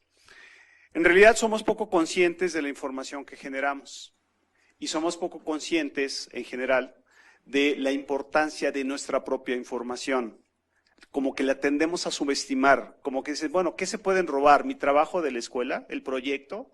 No, o sea, se puede robar información personal, ¿sí? Se pueden robar fotografías, se pueden robar imágenes. Y no, vamos, los ataques ya cuando son muy sofisticados, no es que llegue un malware y les robe los datos. No es que se instale un virus y destruya su información. O no es que llegue un ransomware y les cifre o encripte la información. No, cuando se trata ya de ataques más sofisticados son varios elementos los que intervienen, ¿sí? Y los amarran, todos esos elementos los amarran para que pueda ser un ataque realmente exitoso. Y porque ustedes son un objetivo, o sea, se convierte en un objetivo y lo que está buscando el hacker es algo. No sabemos qué es, puede ser un secuestro, efectivamente, puede ser robo de información para después venderla. Todo el spam que se genera, y cuando se empieza a segmentar el spam, es porque ya se tienen identificados los correos electrónicos de miles o de cientos de miles o de millones de usuarios que antes brindaron esa información en un formulario, por ejemplo. Y uno inocentemente da la información a cambio de algo. ¿Sí? Pero subestimamos la información que estamos proporcionando. Pues mi correo electrónico, ¿qué más da? Pero resulta que mi correo electrónico tiene una contraseña muy débil. Aquel que recibe ese correo electrónico accede a su correo electrónico y de ahí lanza un ataque de spam, por ejemplo, ¿no? O de ahí empieza a realizar actividades fraudulentas. Y desde el punto de vista legal, ustedes serían los directamente responsables. Entonces, no subestimen que su información no vale o que para qué quieren la información que ustedes están generando, ¿sí? La gran mayoría de las veces no sabemos el uso y tratamiento que terceros le pueden dar. Esto viene a colación justamente de lo que estamos comentando. No sabemos hacia dónde se va esa información. Si el tratamiento que se va a dar a la información que nosotros proporcionamos inocentemente, por ejemplo, en un restaurante que dicen calidad en el servicio, bueno, pues yo pon tu correo electrónico. O cuando ustedes entran a una página que es relativamente poco confiable, o cuando instalan un programa y les piden datos, y ustedes inocentemente o ingenuamente proporcionan esos datos, créanme que esos datos no nada más para que digan, bueno, recibir los datos y a la basura, o es para crear una base de datos de cliente. Puede tener otro tipo de tratamientos, ¿sí? Todo, por ejemplo, lo que ustedes hacen, lo que ustedes buscan en Google, todo, absolutamente todo, no crean que Google lo desperdicia, No tiene un solo desperdicio. Toda esa información que ustedes generan, Google va creando un perfil de cada uno de ustedes. Créanme, crea el perfil de cada uno de ustedes. Y incluso hasta de broma lo llegan a decir, ¿no? Google sabe más de ustedes que ustedes de ustedes. Sí, ¿por qué? Porque ustedes no se dan cuenta de lo que están buscando. Bueno, igual están buscando otras cosas que no deberían, ¿no? Pero bueno, allá ustedes, ¿sí? Pero realmente Google atesora, bueno, no nada más atesora, recopila toda esa información, le da un tratamiento y tiene perfectamente identificado qué es lo que cada uno de ustedes está realizando. Y por eso a veces está personalizando algunas páginas de internet, porque saben que a ustedes tal vez les guste el senderismo, o tal vez a ustedes les gusta la escalada en roca, o tal vez a ustedes les gusta la natación, y de repente aparecen esos anuncios, ¿sí? Y eso es una de las mínimas cosas que hace, porque hacen infinidad, puede hacerse infinidad de cosas, o tomar muchísimas decisiones con base en la información que están recibiendo de cada uno de ustedes. Nuevamente, la información, el correo electrónico que ustedes tienen de Google no es gratuito. Siempre va a existir algo a cambio, siempre. Y ese algo a cambio es la información que ustedes le están brindando a Google o a cualquier buscador. Ahora, como colación al tema, la huella de carbono, que ustedes a lo mejor ya escucharon algún tema de ecología en alguna clase, es cómo un producto va generando carbono, ¿no? Y cómo se va cuantificando. Eso mismo pasa en cómputo. Es la huella digital que ustedes van haciendo. Es justo lo que acaba de decir el maestro Cuauhtémoc. Y el anonimato es muy complicado lograrlo en la red, porque sistemas como Google tienen perfiles ocultos, por así decirlo. No saben exactamente quién es esa persona, pero están recolectando información que sabe o empieza a intuir que corresponde a esa persona. Empieza a crear y a hilar, hasta que construye tu perfil y sabe que eres tú que está tratando de ocultarse. Entonces, tengan cuidado con la cantidad de información, o sea, y empiecen a darse cuenta de eso, ¿no? De la huella digital que están dejando en el mundo. Sí, yo la parte de reflexión que quiero mencionar es que obviamente pareciera ser como que queremos asustar en cuanto al uso de cosas, ¿no? O sea, hoy ya apago el teléfono, es más, lo tiro, lo quemo y ya no lo uso, la laptop tampoco, la tableta, ya no uso Netflix, no uso nada. Yo creo que más bien aquí lo que vale la pena reflexionar es nosotros, ¿qué vamos a hacer al respecto? Finalmente estamos en una institución formativa y que no necesariamente una institución, sino puede ser a nivel nacional, pensar qué vamos a hacer como mexicanos para este tipo de situaciones. Finalmente no van a cambiar de un día para otro, es decir, no van a desaparecer, al contrario, cada vez se están acrecentando más el uso de este tipo de tecnologías, pero debemos pensar qué vamos a hacer nosotros como mexicanos, nosotros como ciudadanos del mundo, para tomar las medidas adecuadas. En este caso, yo invitaría que tanto a la parte que se encargue de regir ciertas reglas o ciertas políticas, gente que sabe sobre derecho, pues obviamente debe estar ya consciente de esta problemática para podernos en un momento dado generar los contratos, las políticas, antes de adoptar una tecnología, que ésta sea revisada y poner una mayor atención en esos términos y condiciones. Aun cuando el servicio sea gratuito, si es una tecnología que entra a nuestro país, de alguna manera la parte de derecho, la parte legal, debe de estar atenta a ese tipo de situaciones y hacer las recomendaciones pertinentes a la ciudadanía. Adicional a ello, nosotros como institución formativa debemos de estar trabajando ya hoy en día sobre ese tipo de desarrollos de IoT y de software, y no quizás en un alto nivel, sino empezar a trabajar también desde bajo nivel. Si no vamos a crear nuevas tecnologías, pero sí tratar de entenderlas en un bajo nivel para que en un momento dado podamos poner nosotros, romper los candados que de alguna manera los proveedores proporcionan y nosotros usarlas. Finalmente nosotros somos dueños del hardware. El software, de manera cuando lo instalas, te dicen claramente que tú no eres propietario del software, pero sí del hardware. Entonces, debemos de tener ya una iniciativa para empezar a trabajar y explotar este tipo de tecnologías, desarrollar software de bajo nivel, aprender de ellos, romper los candados y poner nuestros propios términos y condiciones. Yo creo que todavía estamos a tiempo, porque finalmente en 10 años, 20 años, si nosotros seguimos tardándonos en esa tarea, pues obviamente no vamos a poder ser competitivos. Hay países como por ejemplo China, que ellos totalmente han dejado de utilizar algunas redes sociales, como por ejemplo Facebook, y han creado la propia, con sus términos, sus condiciones, sus reglas, sus políticas. Eso es válido. Entonces nosotros debemos de reflexionar en ese sentido. ¿Qué vamos a hacer como institución formativa? Pues trabajar sobre estos temas, pero en un bajo nivel.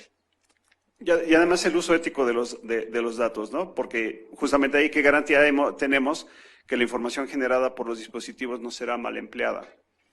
Y sobre todo cuando los dispositivos son gratuitos, ¿no? O sea, recuerden, es que grábense muy bien eso, nada es gratuito, absolutamente nada.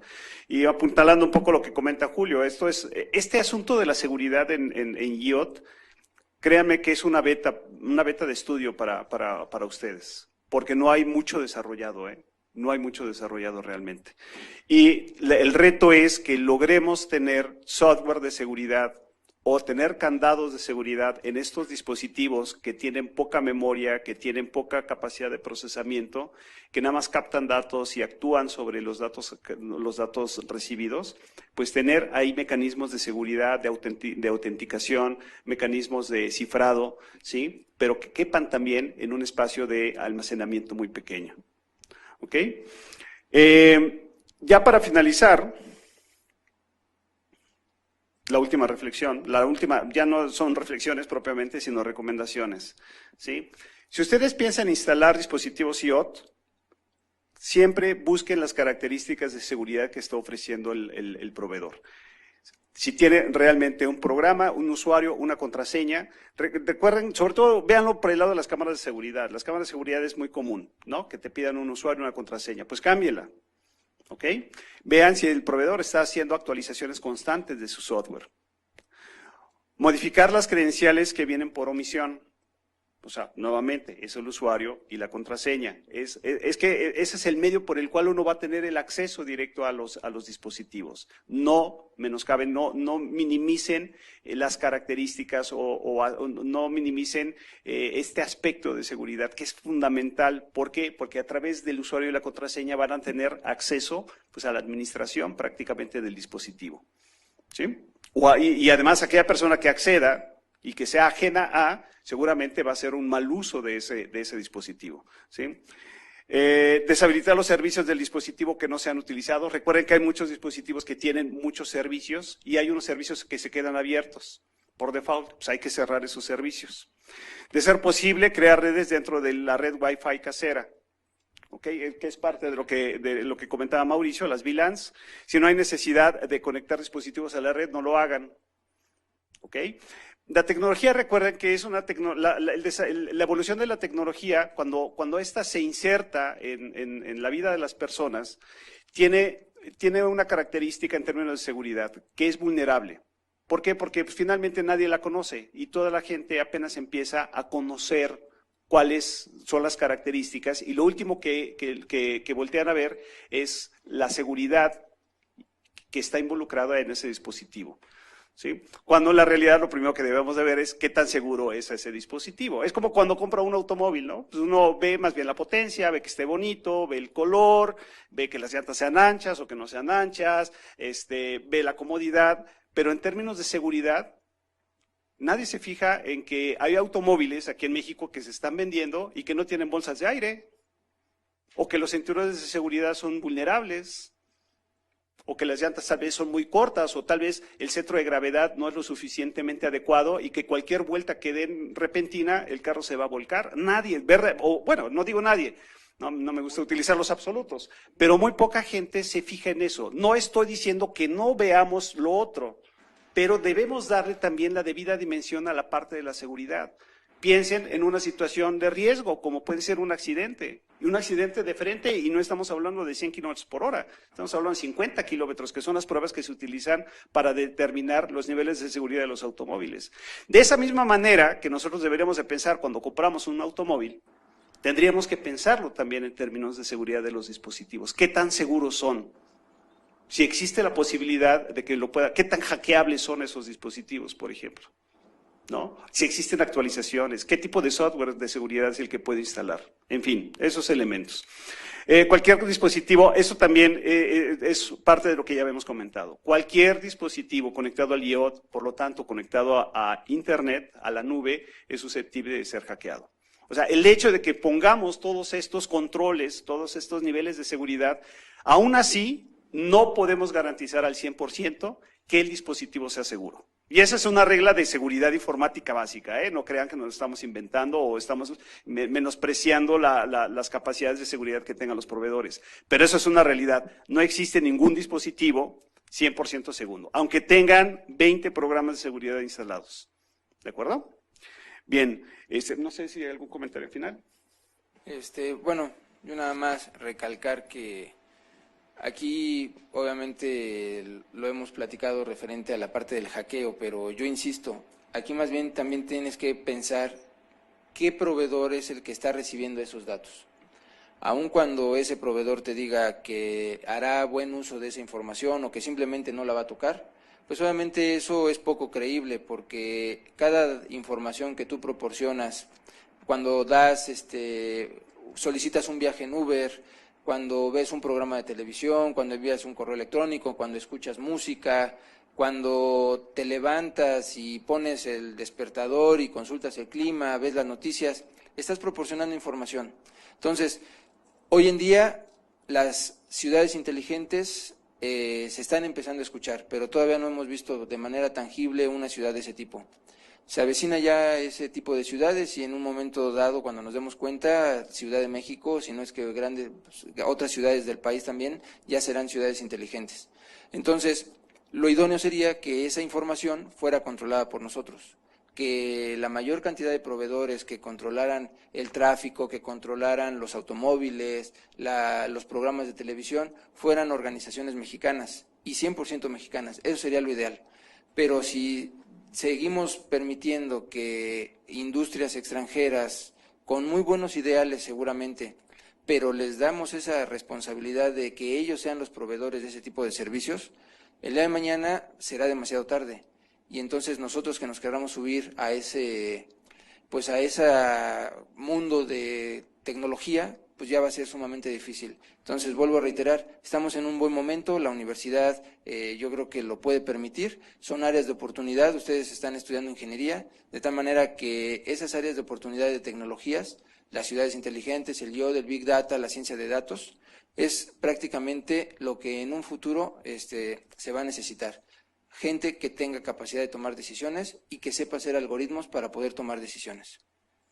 Si no, que no se conviertan en usuarios nada más de teléfonos o de dispositivos o de software, conviértanse en desarrolladores, que eso es lo que hace mucha falta aquí en nuestro país, ¿sí? Métanse a áreas poco exploradas, porque además, en términos económicos, les va a convenir, pues ahí es una beta para ustedes, porque además van a ser los vanguardias, van a ser la punta de lanza de todo este desarrollo. Hay poco, realmente no es mucho no crean que es mucho lo que se ha desarrollado en términos de seguridad IoT. Se pueden meter ahí, pueden desarrollarlo y bueno, pues pueden crear su empresa. Y puede ser indudablemente muy exitosa.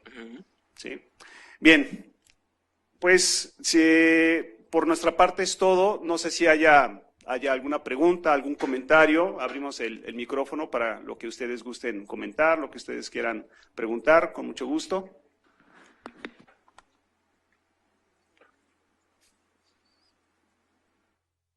Sí, por aquí. Sí. Ahí te llevo el micrófono.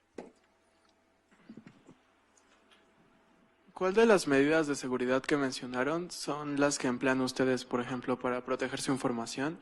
¿Y cuál es como la más elemental que podríamos usar nosotros? Por ejemplo, con las cámaras de las computadoras, ve que les ponen estampitas o así para que no se vea, pero no podemos ponerle como a nuestros celulares o cosas así. Entonces, ¿qué utilizan ustedes y qué recomiendan? Bueno, hay muchas. Hay muchas formas. Obviamente, pues, se tiene que tener un programa de ¿Un antivirus? seguridad. Antes le llamaban un antivirus. Ahora, pues, ya es mucho más amplio, porque no nada más se trata de proteger contra los virus, sino se trata de proteger tales contra intrusos o contra cierto tipo de malware en particular, ¿no? Hay software en particular que está dedicado para los teléfonos celulares. ¿De acuerdo? Pero uno muy importante es no brindar información a quien no se le debe brindar información. O sea, son medidas que a veces ni siquiera son tan sencillas que no necesitas ser experto, simplemente necesitas aplicarla, ¿no? Una de ellas es no dar información a quien no debe recibir esa información. Hay que identificar a quién sí y a quién no se le debe dar esa información, ¿sí? Tenemos que crear contraseñas seguras. La contraseña segura no es el 1234, ni el 2468, ni el 8642, ¿sí? Sino tienen que ser contraseñas mucho más sofisticadas. De hecho, ya hemos dado pláticas relacionadas con el tema de las contraseñas. Pero básicamente tienen que ser contraseñas que, de preferencia, lo más largas posibles, lo más larga posible, ¿sí? Tiene que haber una combinación de números, de letras, pero de preferencia es la longitud, que es lo que realmente importa en una contraseña, porque entre más larga sea, más difícil va a ser hackearla, por fuerza bruta o por algún otro método, ¿de acuerdo?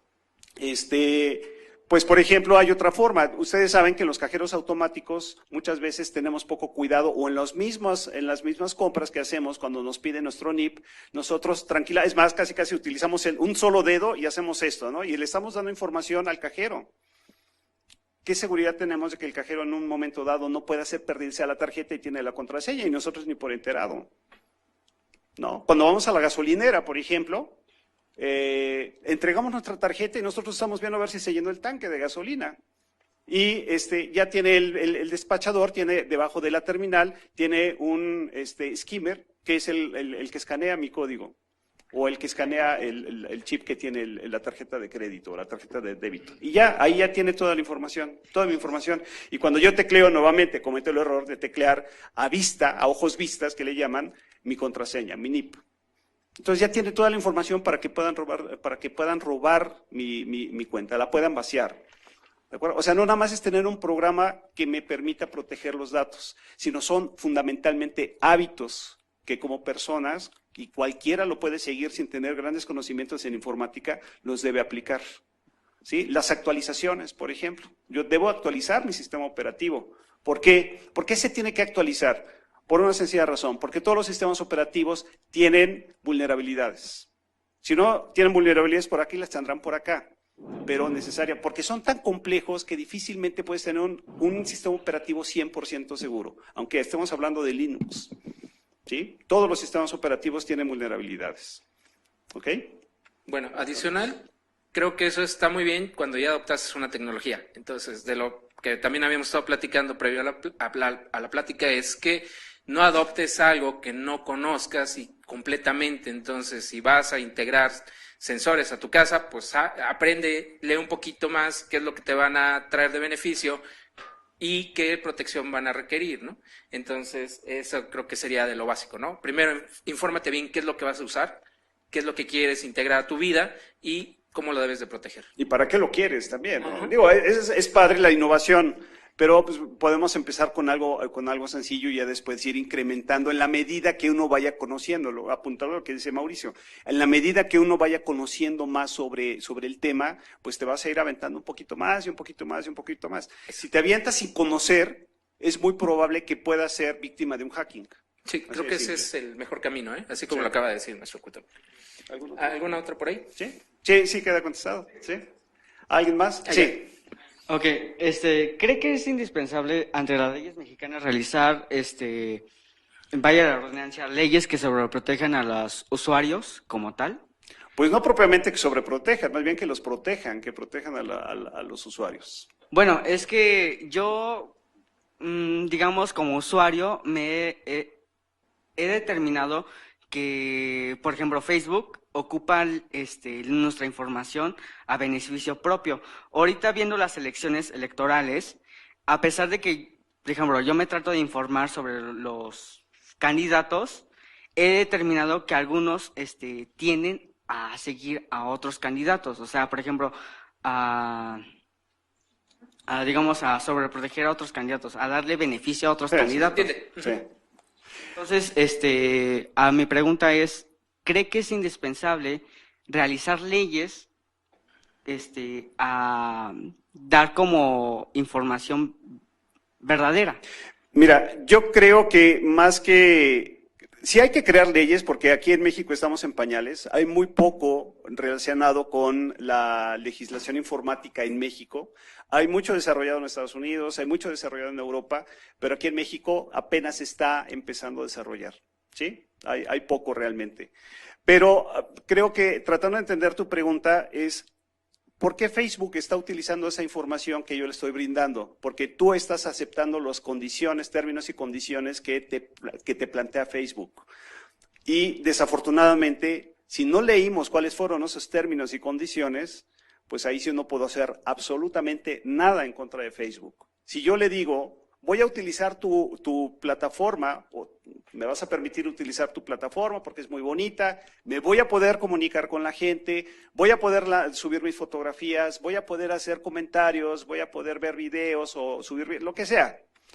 Pero finalmente Facebook te dice en los lineamientos de uso, tú, usuario, te voy a permitir hacer esto, pero yo voy a tener el derecho de utilizar la información como mejor me convenga. Digo, estoy hablando en términos muy generales, ¿no? No dice literalmente de esa manera, pero fundamentalmente eso es lo que hacen las redes sociales. O sea, tú puedes utilizarla indudablemente, pero a cambio yo voy a poder utilizar la información que tú estás generando y voy a poder hacer un registro de todo el tipo de operaciones o el tipo de tareas o de acciones que estés llevando a cabo en esas redes sociales o en cualquier aplicación. Nuevamente, hay que entender que ninguna aplicación, bueno, salvo hay unos freewares que sí son gratuitos 100%, que son de uso público, pero en general las redes sociales no te van a cobrar en dinero. ¿Sí? No, te van a cobrar en información. Entonces hay que tener cuidado. Por eso da mucha flojera, yo lo sé, que da mucha flojera leer 4, 5, 6 páginas con una letra tamaño 9, ¿sí? Y a simple espacio. Pero ahí viene señalado. Entonces Facebook, estrictamente hablando, no te está engañando. Dice, yo voy a utilizar tu información, ¿aceptas o no aceptas? Pues, en el momento en que yo le doy acepto, estoy aceptando las condiciones de uso del proveedor.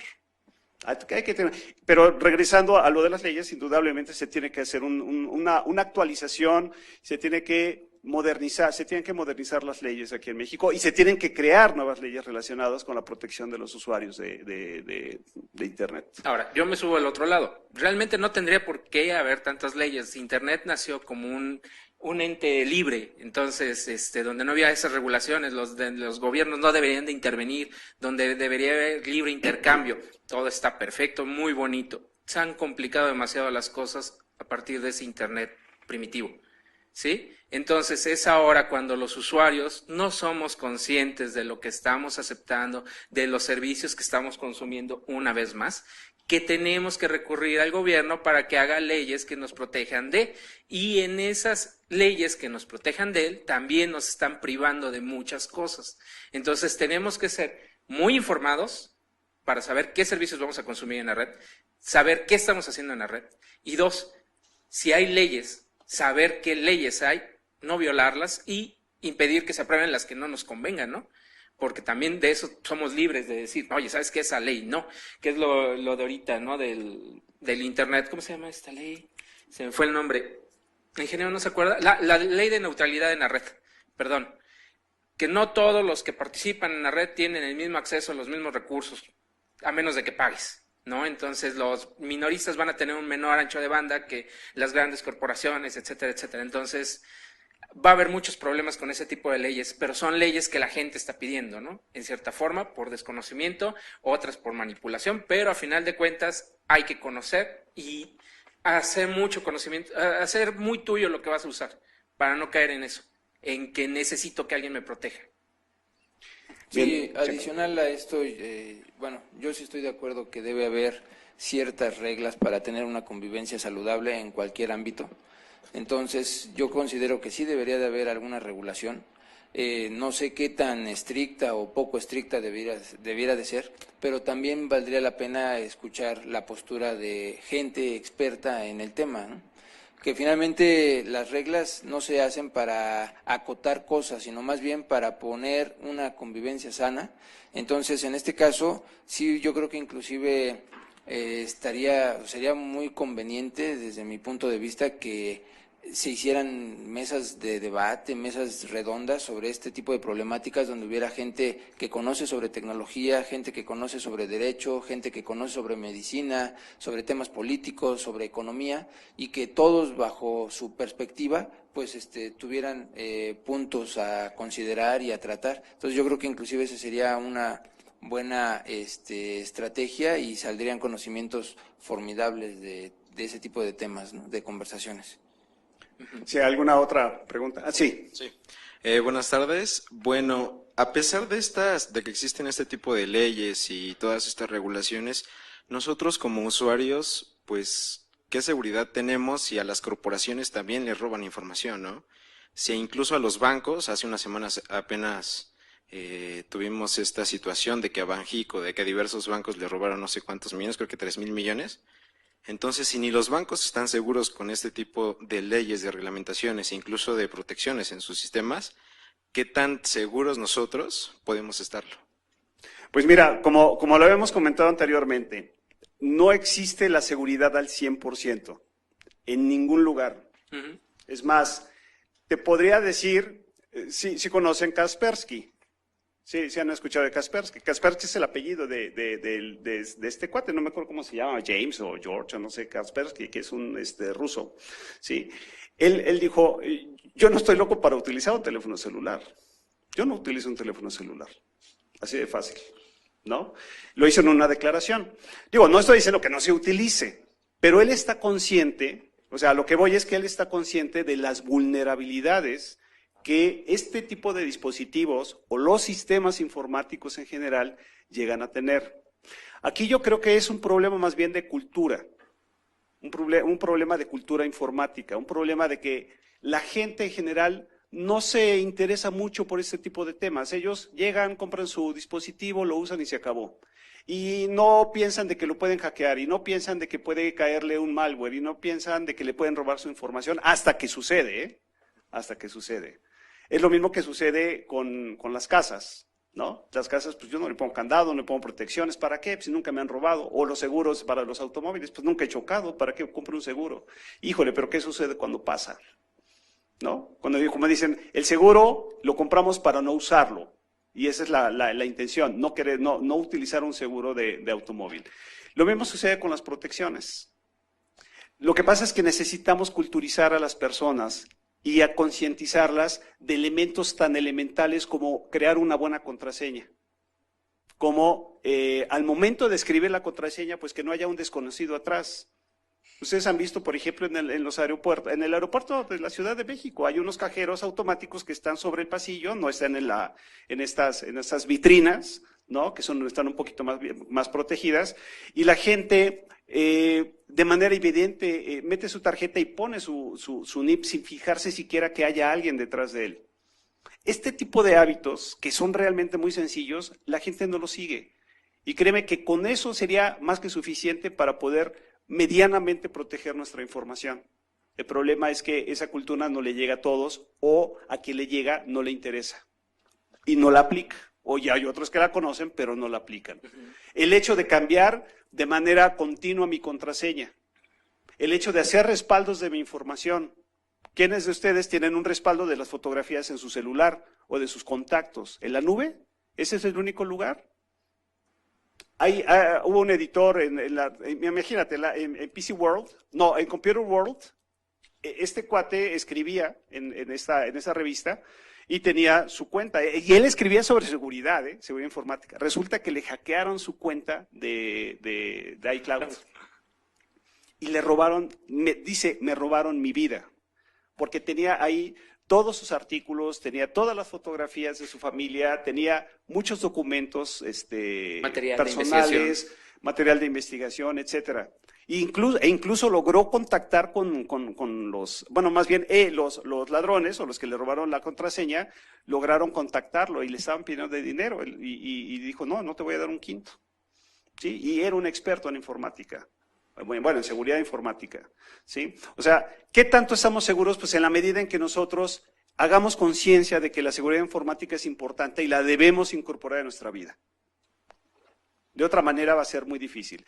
Como dices tú, si lo que le hicieron al banco, ¿qué podemos esperar nosotros?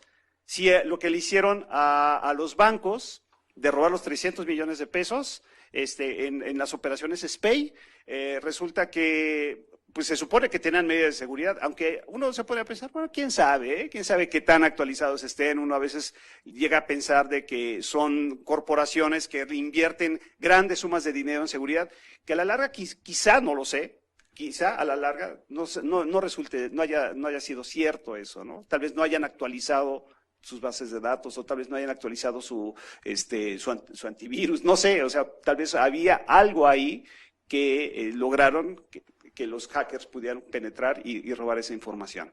No sé a ciencia cierta cómo fue la operación o cómo fue el hacking que hicieron. Lo que se dice es que lograron obtener 300 millones de pesos. ¿Sí? Pero nuevamente, nada más para cerrar el punto, hay que culturizarnos en esto, hay que interesarnos en la cultura de la seguridad.